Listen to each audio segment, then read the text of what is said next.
but he was proud about it. If he walked through the door, we all would usher him right to your seat, because he was that powerful. One of the greatest achievements of his reign was the siege of Jerusalem. His powerful military surrounded Jerusalem, the kingdom of Judea, cutting off their essential supply and forcing them to surrender in control. He suffocated them and caused them to come under his control. Kingdom and dominion. Sounds like Russia and Ukraine to me. Why was King Nebuchadnezzar so powerful and great in his time? He was the king that God allowed to destroy the temple of Solomon. I'll say that again. He was so powerful and so great in his time that this king, God allowed, capitalize that, allowed him to destroy the temple of Solomon and sent many Jews to exile. The Lord did what he told Solomon he was going to do if they turned their backs on him. Do you remember that? 1 Kings 9:6. Solomon said that if you don't obey me, if you don't keep the statutes, I will turn my back on you. And this will no longer be the house of prayer. It will be a place of shame. I will be shamed that my name was written on this place. God did just what he said he was going to do through Solomon. But this great, powerful king, he didn't have a problem.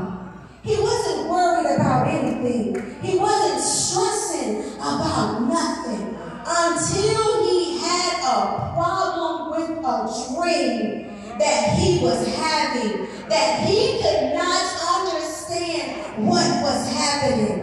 He was seeing visions, and he needed someone to help him to understand it. I can only imagine, the vision and the dream that he was having. You know how we have those dreams where we toss and we turn in the midnight hour. Sometimes we wake up and we grab a bite to eat, or we get a glass of water because we don't understand the dream that we was having. See, Solomon didn't have something bad to eat. Solomon wasn't stressing over money or bills or anything like that. Solomon was dealing with something that he just could not shake. But in the midnight hour, Solomon didn't understand that God's hand was upon his life. And us too. Oh, thank you, Jesus. Hallelujah. It took King Nebuchadnezzar some time to finally respect the wisdom of God, the power of God, and the people of God.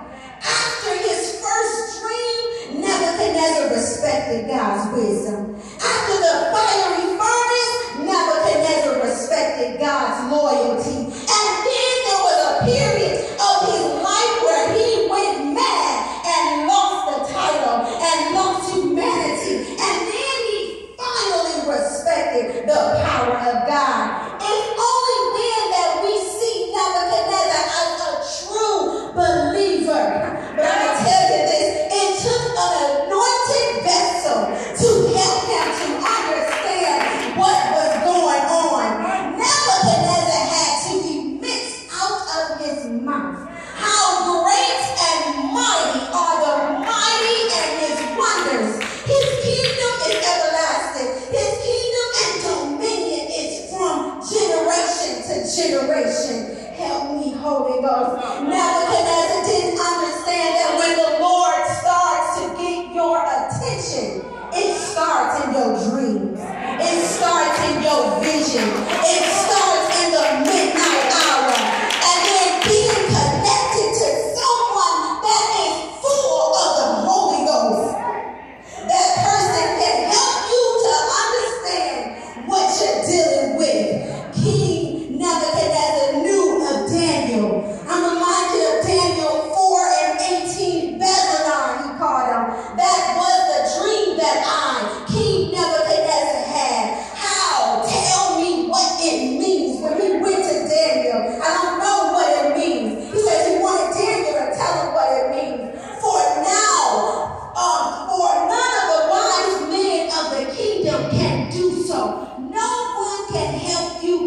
through your dreams and your nightmares, but the one that is full of the power of God. We call it full of the Holy Ghost. I'm going somewhere. Stay connected to the one that you know that is full of the Holy Ghost. The vision Nebuchadnezzar had was of a tall tree. The dream he had was of a tall, strong tree, bearing much fruit, loads of fruit for all to eat. Wild animals had shade from the sun, and the birds had a place to nest. But he said, I saw a watcher, an angel coming down with the Holy God from heaven, saying, cut down that tree and destroy it. But leave the leaves and the stumps in the ground. I can only imagine God, someone being so powerful, gotta cut down a tree that is growing so tall that Nebuchadnezzar thought that he was a god. I'm so reminded of when God touched my life in a nightmare. I thought it was a nightmare, but it wasn't a nightmare. It was God talking to me.